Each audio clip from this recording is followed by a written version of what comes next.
ടെക്നീഷ്യൻ്റെ കയ്യിൽ നിന്ന് എന്തെങ്കിലും ലോസ് സംഭവിക്കാം, സ്പെയർ പാർട്സ്, അതല്ലെങ്കിൽ മറ്റ് ഡാമേജുകൾ വരുമ്പോൾ കസ്റ്റമർക്ക് നമ്മൾ കോമ്പൻസേഷൻ കൊടുക്കുക, അതൊക്കെ ഉള്ള ലോസാണ്. അല്ലെങ്കിൽ ഒരു ഡിസ്പ്ലേ മാറ്റുന്നിടയിൽ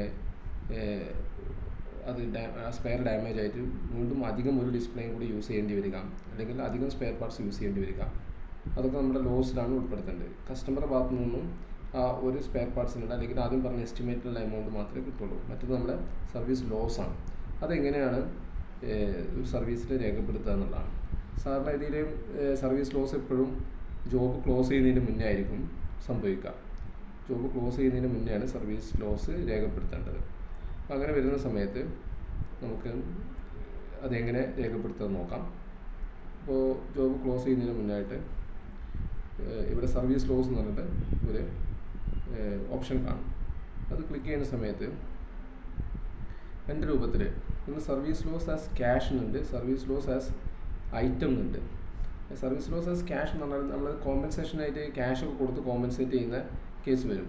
ഇപ്പോൾ നമ്മുടെ ഡാമേജ് ആയി, അപ്പോൾ പകരം സ്പെയർ ഒന്നും കിട്ടുന്നില്ല, കസ്റ്റമർ കോമ്പൻസേഷനാണ് ആവശ്യപ്പെടുന്നത്, അതായത് എമൗണ്ട് തരണം ഹാൻഡ്സെറ്റ് എത്ര. അപ്പോൾ നമ്മളൊരു സെറ്റിൽമെൻറ്റിലെത്തി ഒരു എമൗണ്ട് ആണ് നമ്മൾ അവർക്ക് കൊടുത്ത് അത് ലോസിൽ കാണിക്കുന്നതെങ്കിൽ എത്ര എമൗണ്ടാണ് അവർക്ക് കൊടുക്കുന്നത് അത് ഇവിടെ ടൈപ്പ് ചെയ്തിട്ട് ആ എമൗണ്ട് ക്യാഷ് ആയിട്ടാണ് അവർക്ക് കൊടുക്കുന്നത്, അതല്ല ഡിജിറ്റൽ പേയ്മെൻറ്റ് വഴിയാണ് കൊടുക്കുന്നത്, അതല്ല അവരെ അക്കൗണ്ടിൽ അത് ക്രെഡിറ്റ് ചെയ്യലാണ് ഉദ്ദേശിക്കുന്നത്, അങ്ങനെയാണെങ്കിൽ ലൈൻസിൽ പോയിട്ട് ടിക്ക് ഒഴിവാക്കുന്നത്, ക്യാഷ് ആണെങ്കിൽ ക്യാഷിൽ.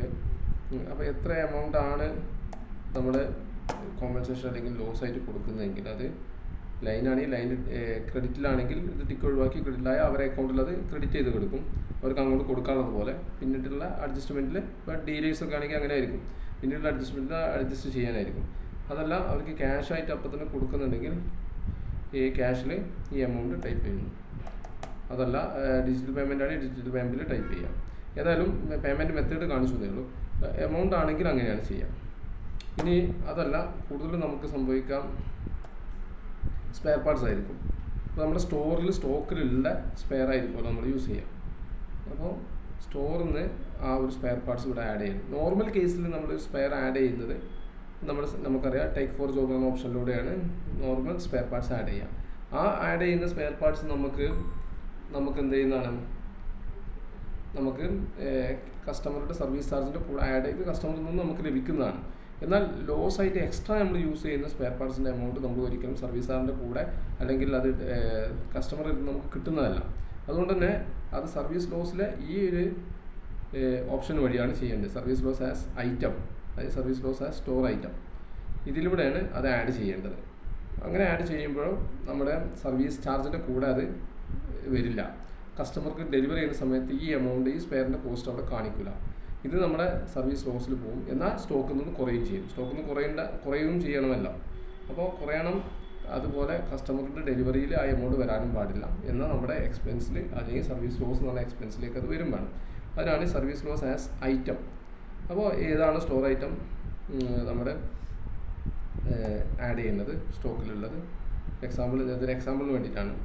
അപ്പോൾ ഇത് 6500 രൂപയുള്ള ഒരു സ്പെയറാണ് നമ്മൾ ആഡ് ചെയ്യുന്നത്. അത് ആഡ് ചെയ്തു.